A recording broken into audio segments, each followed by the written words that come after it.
The study of prophecy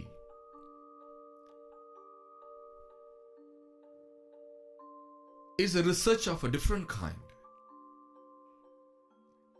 பிலிப்பியர் 2வது அதிகாரம் 13வது வசனத்திலே, ஏனெனில் தேவனே தம்முடைய சித்தத்தின்படி, தயவுள்ள சித்தத்தின்படி விருப்பத்தையும் செய்கையையும் உங்களிலே உண்டாக்கிறவராயிருக்கிறார் என்று பார்க்கிறோம்.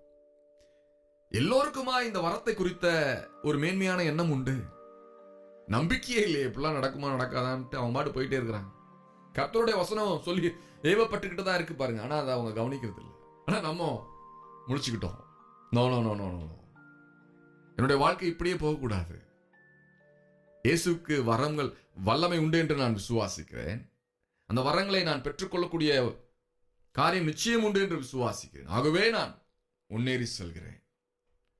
தம்முடைய தயவுள்ள சித்தத்தின்படி என்னுடைய மாணவர்களுக்கும் மாணவிகளுக்கும் தேவன் தயவுள்ள சித்தத்தின்படி உங்களுக்குள்ளாக ஒரு விருப்பத்தை, செய்கையை போட்டிருக்கிறார்.